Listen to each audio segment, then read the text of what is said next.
estaremos falando sobre juros moratórios e como que funciona toda essa questão dos juros moratórios, tá bom? Então, vamos lá.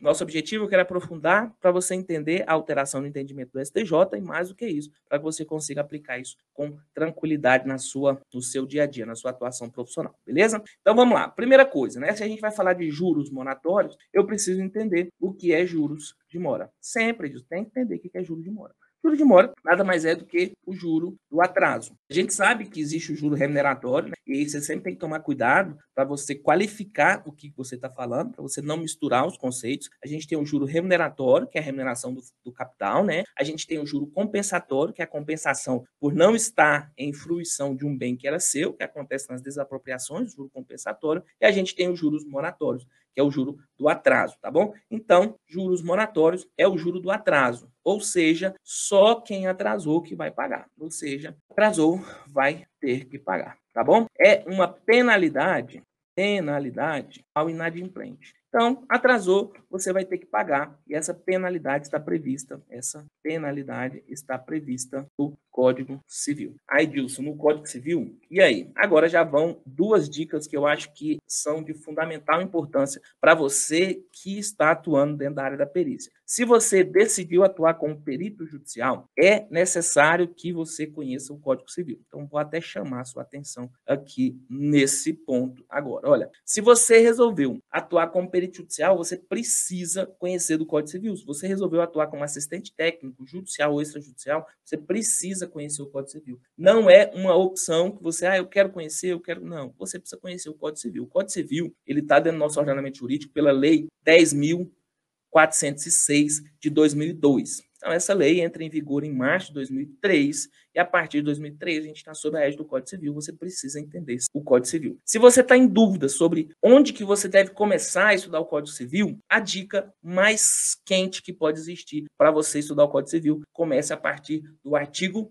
1º. Por quê? Porque você vai conseguir entender todas as regras que, na verdade, as regras que gerem a nossa vida civil. Lá no direito civil, a gente sempre brinca, né, que o Código Civil é uma história longa e chata que começa com o nascimento de uma pessoa que nasceu, cresceu, fez alguns contratos, abriu uma empresa, depois morreu e a família está brigando por esse patrimônio que essa pessoa geriu e criou. Então, a ideia é essa, você precisa entender tudo isso que está acontecendo se você decidiu atuar com a perícia judicial. Sempre comece estudando o Código Civil e tenha o Código Civil também como seu livro de cabeceira. Essa foi a dica 1. Dica 2. As pessoas me perguntam qual versão do Código Civil você deve estudar. Claro que você deve estudar a versão do Código Civil de 2002. Mas qual livro que eu devo comprar? Eu sei que é o Código Civil de 2002, mas qual livro que eu devo comprar? Estude pelo site do Planalto. Se você quiser comprar algum livro comentado, qualquer livro comentado que tenha no mercado, é bom o suficiente para estar à disposição das pessoas. Agora, lembre-se de estudar a lei pura, a lei material. Você precisa ter acesso a essa lei material, e a lei material mais atualizada que existe é do site do Planalto. Se você quiser comprar um livro comentado, pode comprar, mas o ideal é que você leia a lei e a partir da lei você consiga entender o que está sendo discutido, tá bom? Então, sempre que possível, pegue no site do Planalto a legislação mais atualizada. Beleza? Feito isso, vamos lá entender o que é. A gente sabe que os juros de mora é uma penalidade que está prevista no Código Civil, mas eu preciso entender o que é mora. O que é mora? O artigo 394 do Código Civil, você vai ver que a gente vai passear dentro do Código Civil agora. Por quê? Porque é a legislação que determina como que isso que determina, né, as regras da nossa vida. Então, o artigo 394 do Código Civil, ele fala o seguinte, olha, ele vai explicar o que é mora para a gente. Considera-se mora o devedor que não efetuar o pagamento e o credor que não quiser recebê-lo no tempo, na forma que a lei ou a convenção estabelecer. Então, tanto pode estar em mora o credor ou o devedor. Se o credor não receber ou o devedor não pagar, ele está em mora. E, consequentemente, a partir do momento que está em mora, aí surge, sim, a questão dos juros moratórios. Estamos falando de juros de mora, né? Então, a gente primeiro precisava entender o que é essa tal da mora. Então, se o devedor não pagou na data aprazada, na data convencionada, consequentemente ele está em mora. E se ele está em mora, agora começam a contar as penalidades da lei. Então, a mora pode ser do credor ou do devedor. E as regras gerais da mora seguem as regras que a lei ou a convenção E aí, gente, se eu estou falando de convenção, entenda que nós estamos falando de contrato. Se eu estou falando de uma relação contratual, a convenção entre as partes foi o que as partes decidiram ali. Consequentemente, se o contrato marcou que aquilo deveria vencer em tal dia, a partir daquele dia, a parte, se ela não pagou, né, tinha uma determinada dívida, aquela parte não pagou, ela não fez uma determinada coisa, ela está em mora. E a partir do momento que ela está em mora, agora ela passa a responder pelos prejuízos advindos dessa opção dela de estar em mora. Beleza? Então vamos lá. E se eu atrasar, o que irei pagar? O que eu vou pagar se eu atrasar, né? Já que ele falou que atrasou, está em mora, ou o devedor deixar de pagar, ou o credor deixar de receber, ele vai estar em mora. Então, e se eu estiver em mora? Vou colocar assim. E se eu estiver em mora? Se eu estiver em mora, o que eu irei pagar? Aí, o próprio Código Civil traz para a gente o que você vai pagar se você estiver em mora. Entenda que o artigo 395, ele vai falar para a gente o seguinte, olha, artigo 395, responde o devedor pelos prejuízos que a sua mora causa, mais juros, atualização dos valores monetários, segundo os índices oficiais regularmente estabelecidos e honorários de advogado. Então, só o fato de você ter entrado em mora, isso já faz com que você esteja devendo juros moratórios. Edilson, mas eu peguei o contrato e lá no contrato não tinha uma previsão de juros moratórios. Legal, no contrato não tinha previsão de juros moratórios, mas os juros moratórios já estão dentro da própria legislação. Então, se a lei falou que haveria juros de mora só pelo fato de ter atraso, já tem juros de mora. Então, vou marcar esse ponto aqui, que é importante que você esteja atento. Veja que há presunção dos juros e da atualização monetária. Os juros e da atualização monetária, já pelo Código Civil monetária, independentemente de cláusula contratual. Importante que você entenda, a atualização monetária de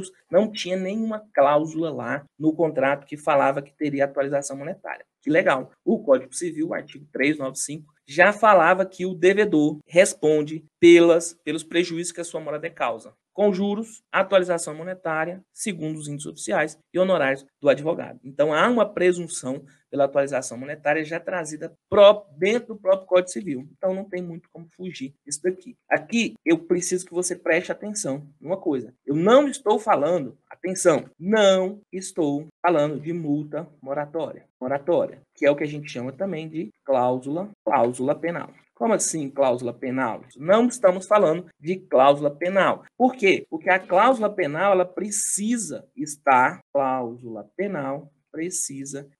convencionada. Então, não existe presunção para a cláusula penal. Sabe aquela questão lá dos juros, da multa moratória? A multa moratória precisa ter uma cláusula determinando essa multa moratória. Agora, se não tiver uma cláusula determinando a multa moratória, ela vai ser igual aos juros, vai ser presumida? Não, não pode presumir a cláusula moratória, tá? A multa moratória, cláusula penal, ela tem que estar consignada no próprio instrumento. Importante você saber isso daqui, porque na hora que você estiver analisando o contrato, você vai buscar para verificar. Olha, se não tinha previsão de juros moratórios, vai presumir. Por quê? Porque já estava presumido. Agora, se não existir a multa moratória, né, a cláusula penal, aí não pode ter cobrança de cláusula penal. Pergunta para você, qual que é o limite, né, dessa cláusula penal, dessa multa moratória? Me responde aí no chat qual que é o limite dessa multa moratória enquanto eu faço a explicação do que seria essa cláusula penal. Marca aí no chat para mim qual que é o limite da multa moratória, tá bom? Então, o que é essa cláusula penal? A cláusula penal é a cláusula que determina, olha, se você não cumprir com determinada coisa, você vai pagar um determinado valor. Então, o artigo 408 do Código Civil, ele fala o seguinte, ó, incorre de pleno direito o devedor na cláusula penal, desde que culposamente deixe de cumprir a obrigação ou se constitua em mora. Tá vendo que a gente entendeu o que era mora? Para você entender que houve a constituição em mora, aí o direito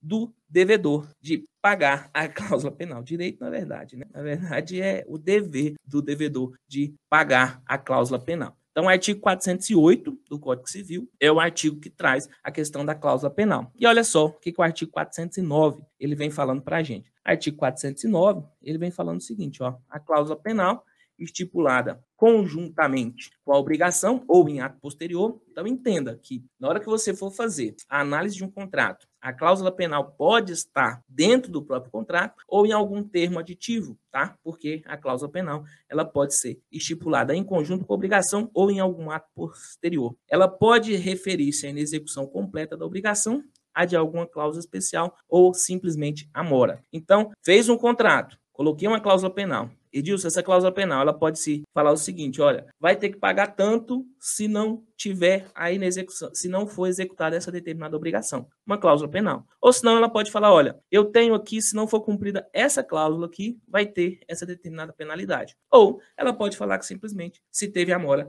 vai aplicar aquela cláusula penal. Perfeito? Esse material faz parte da comunidade Perícia Bancária, de onde veio esse tem muito mais. Se você ainda não é assinante, o link para você fazer a assinatura está aqui na descrição do vídeo. Se você gostou desse conteúdo, curta esse vídeo, comente e se inscreva no canal. Toda segunda-feira às 17h07 temos uma aula ao vivo e prática sobre perícia bancária. Aqui na descrição do vídeo também tem o link para você se cadastrar e ser notificado para a próxima aula. Eu deixei também um vídeo para você que eu acho que você vai gostar e o YouTube está colocando outro vídeo para você assistir também. Clique para se inscrever no nosso canal. Te vejo na próxima semana. Um grande abraço.